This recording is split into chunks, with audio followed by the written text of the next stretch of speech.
Bonjour à toutes, avec un grand plaisir que m'y retrouve Azote ce matin dans ce Causer La Réunion en direct depuis Saint-Pierre dans le sud, hein, nous les là avec Zot et puis nous tiens excusez nous hier pour Facebook hein, et allant du côté de Paris que nous avait pas vu à nous hier matin sur Facebook, nous étions là directement sur la télévision pour hier par rapport à un petit souci technique qui arrive hein, donc Internet des fois il joue à nous des petits tours comme ça nous les toujours de retour à TLA et nous commence salut Azot hein, des autres tiens beau serré largue pas comme d'habitude ensemble jusqu'à 6h25 pour parler un petit peu en gros de l'actualité ce que n'est là dans notre pays la Réunion et nous commence par le préfet qui parle à nous du confinement et on envisage pas de confinement pour le moment les restrictions sanitaires que lui la mettent en place actuelle avec les maires tout ça il reste en place hein, jusqu'au 23 avril. Bon, lui a rencontré les préfets de l'île mercredi les maire de l'île mercredi 14 avril, hein, c'est-à-dire hier, hein, hier mercredi, certainement par visioconférence, mais on rencontre que maintenant il sera plus directement là-bas à la préfecture, là aussi de la PSA. Donc par visioconférence normalement et avec l'ARS que l'était là, les bonnes élus l'a pris en compte hein, des mesures avec le préfet par rapport à la propagation de ce Covid-19 et son bon variant sur le territoire de l'île de la Réunion. Alors, prolongation de couvre-feu, les maintenus, la fermeture des bars et restaurants, en salles de spectacle et de sport, cinéma, toutes ces mesures-là, jusqu'au 23 avril. Donc voilà un petit peu pour les histoires de Covid-19 à la Réunion. Bon nous espérons que après le 23 avril, les autres va tenir toujours le couvre-feu, ou sinon ça va enlever. Mais je pense que moi personnellement, vu la situation actuelle, que les à peu près comme au tout début de la crise, on a quelques cas en moins, mais il semble à moi être un peu stable par rapport aux études que Zoti fait, par rapport aussi à ce que nous lions dans la presse, par rapport aux informations que Zoti donne à nous. Bon, il faut en tirer plus pour un.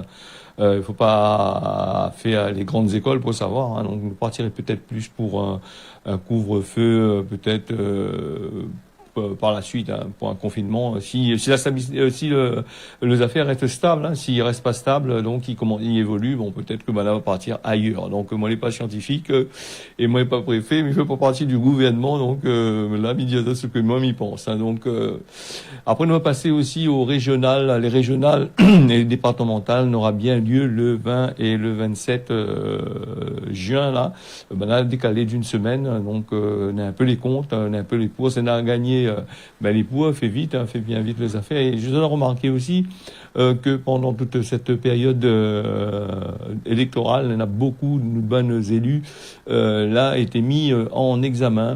On a le maire de l'étang salé, on a aussi on a quand même pas mal, hein, Serge Waro, Olivier Waro, on a quand même pas mal de personnes qui a été mis en examen justement pour mettre un petit peu du poivre, du piment plutôt ici, nous mettre ça dedans dans la situation là pour y faire les affaires. Après qu'il y ait des autres allés faire la couillonnisse aussi, c'est pas nous bien sûr. Hein, donc voilà.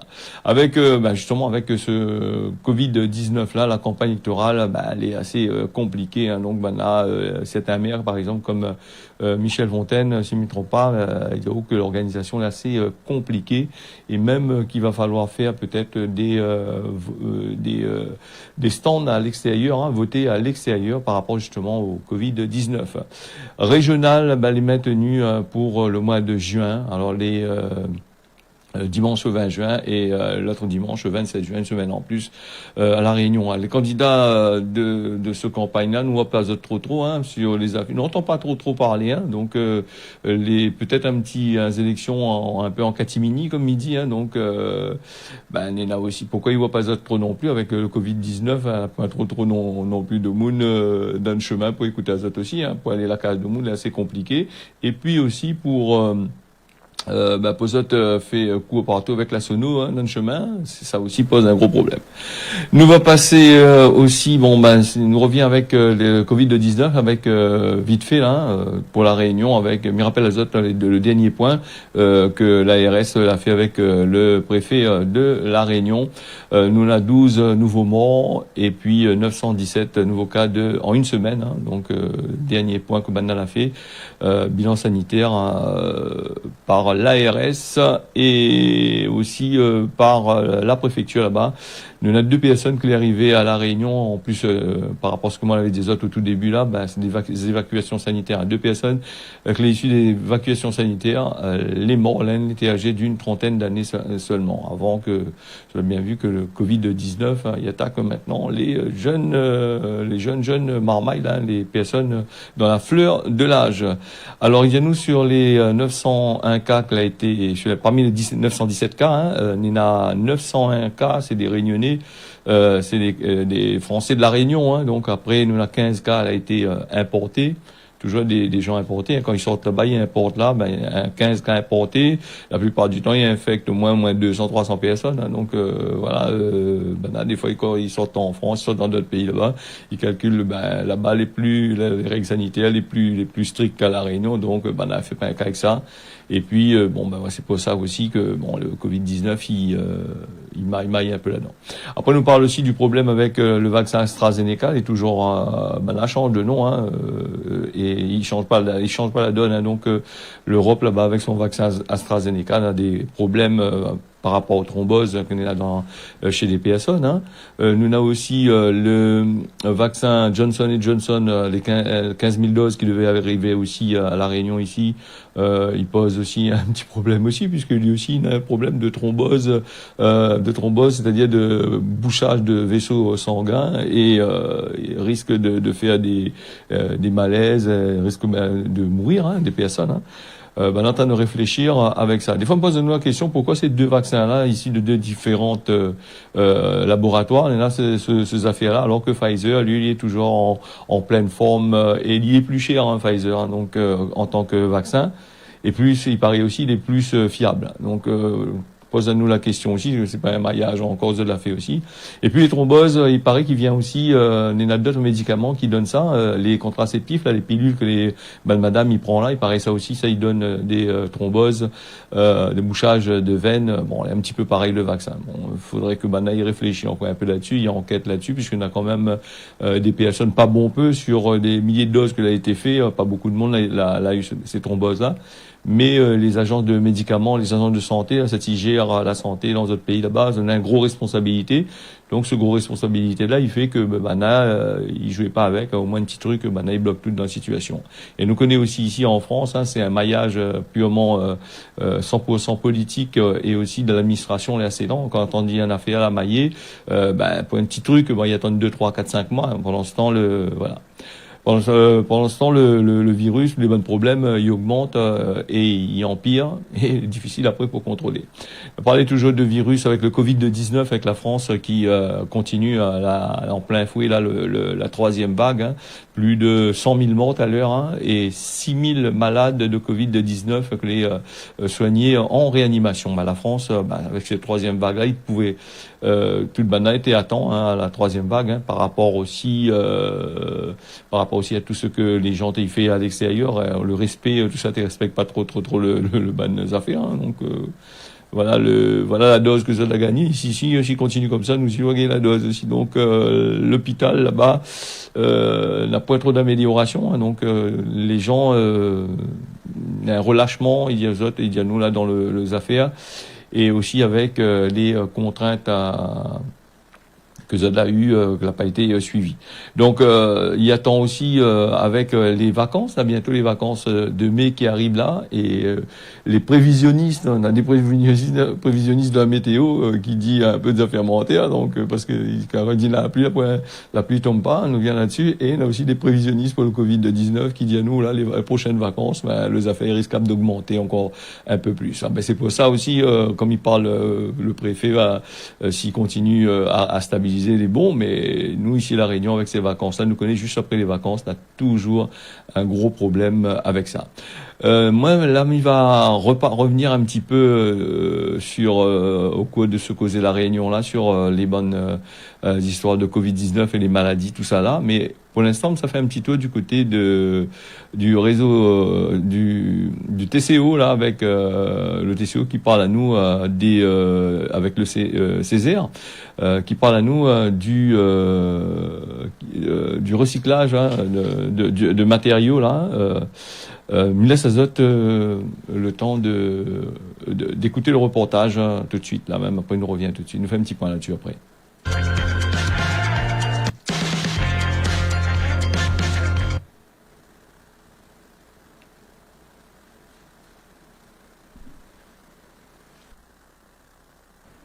Alors, aujourd'hui, on a profité au niveau du TCO de la sortie d'un rapport du Conseil économique, social et environnemental de la Réunion, le Césaire, concernant la raréfaction des matériaux de construction dans l'Ouest, pour mettre ce débat avec les professionnels, les universitaires, les élus du TCO, et je remercie les maires du TCO d'avoir participé à cette rencontre, qui permet de dire demain on a à construire des bâtiments, des logements, des zones d'activité économique, et sur quelle base on va construire ça. Donc il faut prévoir les matériaux.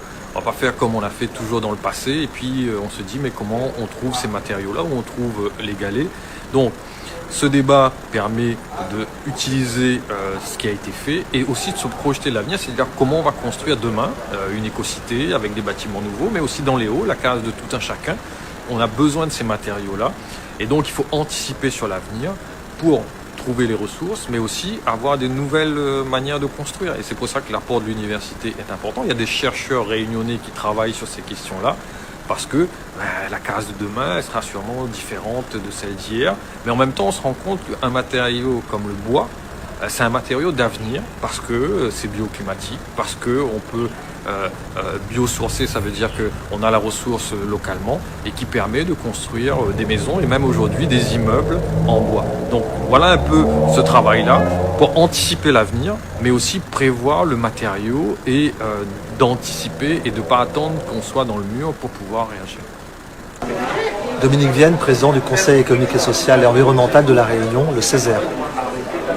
Nous avons, au sein de notre institution, travaillé sur un sujet qui est la disponibilité des matériaux pour construire la Réunion. Par matériaux, nous entendons les granulats nécessaires à la construction de logements ou de routes. Et ce regard, nous l'avons fait avec la richesse du Césaire, où il y a le monde économique, les représentants de salariés et le monde associatif. Ce n'est pas un regard corporatiste, c'est un regard d'intérêt général. Et quand nous faisons des rapports, généralement, c'est pour le conseil régional, qui est notre exécutif, et pour l'ensemble des collectivités réunionnaises. Et le TCO a souhaité nous rencontrer pour mettre en perspective auprès de ses élus ce que la parole du Césaire, la parole de la société civile organisée. Et aujourd'hui, nous avons fait un Césaire hors les murs, nous avons pu croiser le regard de la société civile avec les ambitions des élus, qu'est de construire la Réunion à 30 ans. Et on s'aperçoit qu'effectivement, la richesse des points de vue, la richesse et la singularité des points de vue fait un intérêt commun parce que tout le monde a à cœur de construire la Réunion et c'était très enrichissant de voir que nos propositions étaient entendues, propositions de gouvernance, des propositions de construire autrement avec des matériaux biosourcés qui seraient issus de la Réunion. Et j'étais moi-même très heureux d'entendre l'Université de la Réunion et de découvrir des doctorants réunionnais avec autant de talent, autant de compétences et autant d'avant-gardisme sur les matériaux de demain. Donc c'était tout l'enjeu, c'était de fertiliser les regards, fertiliser les intelligences, et je crois que c'était réussi. Cyril Ricmouni, président de la CAPEB. C'est une bonne initiative du TCO de faire cet échange avec l'ensemble des acteurs. Donc nous, on était là pour parler de la ressource granulaire, des matériaux de construction, l'étude qui a été faite par le Césaire, dont la CAPEB est en grande partie à l'origine. Parce que la CAPEB est membre du Césaire et donc nous sommes à l'origine de cette étude qui a été présentée aujourd'hui. Les échanges ont été fructueux et nous partageons et nous avons satisfaction de tout ce qui a été dit aujourd'hui parce que nous militons pour une autre façon de construire l'île de la Réunion. Nous demandons à expérimenter une autre façon de construire l'île de la Réunion et à utiliser des matériaux biosourcés qui sont disponibles sur l'île. À cet égard, nous avons demandé des financements pour qu'on puisse mettre en place une étude de faisabilité pour faire émerger. Tu remontage a démarré un petit peu, a fini un petit peu vite fait là, et en plus, on a un son après un petit peu fort à terre là. Désolé pour le petit baillage à terre là. Alors, ce que nous a bien remarqué là, dans le causé que Banal a fait là, Banal il recherche des matériaux nouveaux. On a vu la construction des immeubles en bois que Monsieur Raffarin vient de dire là, une possibilité. Et puis, il y a d'autres possibilités aussi de partir vers d'autres matériaux. L'intéressant, ce que vous avez dit, mais espérons aussi que ces immeubles en bois n'aura un entretien assez correct par rapport aux immeubles en béton, parce que si on voit l'état des immeubles que Banal a construits en béton, l'état qu'il est dedans, là ça sera un petit peu compliqué en bois. Et après, j'en ai aussi d'autres. Mais bien sûr que ça t'y dit pourquoi, parce que bon, la plus de galets ici la Réunion, faut bien trouver des solutions. Est-ce que une petite question juste avant de finir là-dessus, parce que nous n'avons pas trop été anis à moi là-dessus. Petite question, où ça trouve la place pour planter ces bandes de pieds de bois là pour pouvoir faire des immeubles en bois, comme Monsieur Farafin l'a dit. Et est-ce que ça ne joue pas un rôle aussi sur l'écologie, sur notre planète aussi, par rapport, il faut planter des arbres. Dans combien de temps est-ce que nous allons gagner ces bonnes pieds de bois là? Où est-ce qu'il va falloir aller chercher ça dans les forêts de l'Amazonie là-bas, le poumon de la Terre, ce me dirait, de la planète, un poumon de la planète qui suffit qu'à lui-même aussi. Donc, est-ce que on a plusieurs questions à poser? C'est des études et puis c'est un projet que Zotifé est intéressant. On va suivre ça d'ici quelques années. Donc, espérons que ça encore là pour voir, parce que ça c'est des projets assez compliqués à faire. Donc voilà. Donc ferme la parenthèse là-dessus. On aura bien sûr l'occasion de causer. Les autres 21, bien mauvais dire. Le téléphone est ouvert, les autres dispositions, les autres fait causer sans problème. Nous est là pour parler, pour discuter. Alors attendez pas à 23h pour appel à moi, parce que 23h nous l'est plus en direct. Et puis me rappelle les autres aussi que l'émission là elle est diffusée à partir de 23h, 23h10 à peu près là sur Télé Créole pour Pouzot, et puis aussi pour de monde que les à l'extérieur là-bas, ils sont de travail, ils regardent à nous en France de l'autre côté là-bas sur Free. Ou sinon ça, peut suivre à nous sur le réseau social Facebook ou YouTube. Alors nous on va parler des Jeux Olympiques. Le japonais là, il persiste et il aime bien ce jeu olympique là. Ils ont fini investi aussi, il faut comprendre la zone. Et donc, il y a un gros défi encore à faire de l'autre côté là-bas, c'est par rapport à ce fameux Covid-19 coronavirus qui touche pas simplement ailleurs, mais qui touche aussi là-bas, le Japon là-bas et Tokyo là-bas. Il reste les autres 100 jours pour que les organisateurs ils essayent de trouver une affaire pour contrer ça. Le défi est assez énorme. Donc Jeux Olympiques, la pandémie, elle est partout, au Japon, dans tous les autres pays, mais les athlètes là, ils entraînent les autres quand même assez puissamment, on dirait, dans des salles ou dans des endroits pour pouvoir participer à ça. Nous va bien entendre parler, nous va bien attendre avec le temps pour voir que ça se passe un petit peu avec les Jeux Olympiques. C'est vrai que par les temps qui courent, avec les interdictions de sport de contact, les interdictions par ici, par là-bas, les interdictions des salles de sport, les interdits tout ça là, il semble vraiment assez compliqué pour organiser justement ces bons jeux olympiques là-bas du côté de Tokyo. Alors, on va passer, on a l'affaire avec cause avec Zot, l'affaire Duhamel, Olivier Duhamel, qui a été entendu par la police. Avec cause ça, on a 2 mois ou 3 mois, nous avait parlé ça dans notre causé à La Réunion, Olivier Duhamel, qui reconnaît à Stéa les accusations d'agression sexuelle sur son beau-fils. C'est Alexandra Gonzalez avec Ambre Le Poivre qui avait dévoilé cette affaire-là. Non, c'est plutôt Camille Kouchner qui avait dévoilé ça, la sœur de la victime, dans un livre que tu appelles La Familia Grande, alors donc commis dans les années 1980. Mais il est vrai que les faits, les prescrits, mais c'est Olivier Duhamel, c'est un boucle assez connu quand même dans le milieu, et donc nous, mais même dans le milieu, dans ce milieu-là, nous, Léna, des choses aberrantes qui arrivent, hein, pas rien qu'à la petite population, comme on a dit, hein, les gens d'en bas et les gens d'en haut aussi. Hein. C'est pas moi qui dis, hein. C'est le monde, il dit ça. Et ben, là-bas aussi, il y en a des aberrations qui existent, hein, sur des agressions sexuelles que les faits sur des mineurs, sur des enfants. Quand vous êtes encore il perturbe à en fin de compte. Il perturbe à moi aussi de parler de ça parce qu'on n'aime pas trop causer de ça. Donc voilà un peu les affaires. Maurice, avec 100 000 doses de Sinopharm, vaccin chinois, vient d'arriver là-bas. Elle est arrivée là-bas du côté de Maurice le 14 avril, c'est-à-dire hier. C'est pour les autorités sanitaires là-bas vont pouvoir injecter le vaccin là, hein, les vaccins AstraZeneca ou sinon ça le Covaxin. Les prévus là-bas du côté de l'île Maurice. Donc avec l'AstraZeneca, il fait peu azoter un peu aussi. Maurice aussi, il n'aime pas trop ça non plus. Et déjà 6h22 sur Télé Créole. Nous avait parlé aujourd'hui. C'est vrai ici la Réunion, nous on a quand même pas mal de chantiers en cours. Et je voulais parler ça en début de semaine, mais l'actualité était assez longue quand même, pas trop causé. Et ces chantiers en cours, nous en train de faire la route là du côté de l'entre-deux, quand vous autres montent ou vous autres descendent, il fait des perturbations, des grosses perturbations. Et nous la route par place est déjà fait et par place là en train de déjà casser pour faire passer le tuyau. Donc c'est un truc qui travaille à l'envers et ça des fois c'est un petit coup de gueule. Nous n'entend plus parler des ralentisseurs. Hein. Les gens avant t'écrit, il avait le tout roule trop vite, il fallait mettre ralentisseur partout. Hein. Tous les 50 mètres les ralentisseurs, vous faites ralentir le monde. Et n'entend plus trop parler, mais maintenant les gens n'entendent parler que des cassages de route. Le chantier vient de finir, pas encore fini mettre le tracé sur la route pour pouvoir séparer les voies, mais il y a toujours derrière des petites entreprises que les pas adaptées, certaines entreprises que les pas adaptées pour faire ce genre de travaux-là, il arrive un petit pelle mécanique, il fouille le trou, et après il bouche n'importe comment. Et 2-3 mois après, nous a des nids de poules, des caniveaux que les en plein sur une route neuve. Alors quand on calcule où sortent bien, où arrive, où roule normalement la vitesse pas excessive, la vitesse qui est obligatoire, on tape dedans, il défonce le trou, encore il défonce tous les trucs comme ça. Les travaux du côté de la petite île là-bas, aussi remplacement de canalisation jusqu'à aujourd'hui. La circulation l'est alternée, surtout la nuit, je t'y fais là, c'est bien, c'est un bon point pour eux, entre 19h et 5h du matin. Ça, c'est pas mal. Il faut travailler un peu la nuit comme ça, il évite de faire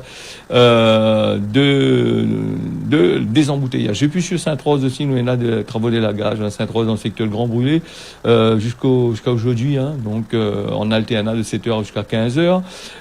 Nous, il y en a pas mal aussi de affaires aussi, jusqu'au 7 mai, là-bas du côté de Sainte-Rose, de travaux d'enfouissement de réseaux, de câbles, là, tout ça là. Et ça aussi, il est intéressant parce qu'on a fouillé des réseaux pour proposer à nous de l'Internet à très haut débit, de la plume optique, hein, c'est pas de la fibre optique, parce que quand nous aura le réseau, comment on l'a cassé d'ailleurs hier, pour nous essayer de diffuser sur le réseau social Facebook, on était au bout, hein, mais pourtant, il dit à nous que nous avons 1 gigabit de bande passante par place. Des fois, on a 2 gigas même par place. Et le réseau de plume optique, va en train de fouiller là pour mettre ça en place, là-bas, du côté de Sainte-Suzanne, partout par l'autre côté là-bas. Donc, bouchage chemin, bien comme qu'il faut, et problème de circulation aussi, qui génère des colères de certaines personnes dans la pour pas rien. Et puis, nous va passer au Cosement La Réunion, il est déjà 6h24, Cosement La Réunion, balaye devant ton porte et ramasse ton saleté. Voilà, donc c'est Gramoun a dit, balaye devant le porte, ramasse toute saleté. Bon, c'est ce qui se passe souvent quand les gens y arrivent, comme dans le temps longtemps, les balayer avec des petits balais zig à droite et à gauche, le mouvement gauche-droite, gauche-droite, gauche-droite, gauche-droite, il fait un gentil chantier et il jette la saleté à gauche et à droite, et après quand ils sortent dans la base, ils reviennent à marquer la saleté, à remettre en dedans et on rentre dans le cas. Bon, voilà, ça c'est un autre problème encore. Et puis il y avait Alon qui disait nous, le problème hier, m'a fait une cause ça en tout début de journal, ça a pu persister dessus. La météo avec un temps d'hiver, mi-figue, mi-raisin ici à La Réunion, comme Ben a dit, avec des nuages un peu partout le matin, de la pluie prévue, l'après-midi pareil, le temps est un peu gâté l'après-midi. Mayotte, la pluie le matin comme l'après-midi, là-bas aussi, puis l'île Maurice, le temps est un peu couvert, le temps est un peu gâté, les prévus de la pluie par place de l'autre côté là-bas, le matin comme l'après-midi. Voilà, ce causé La Réunion là, fini, mais remercie de toutes d'avoir suivi ça. Merci Azot et Mimjazot tiens beau serré pas. Nous retrouvons demain à partir de 6h. Bien retrouve.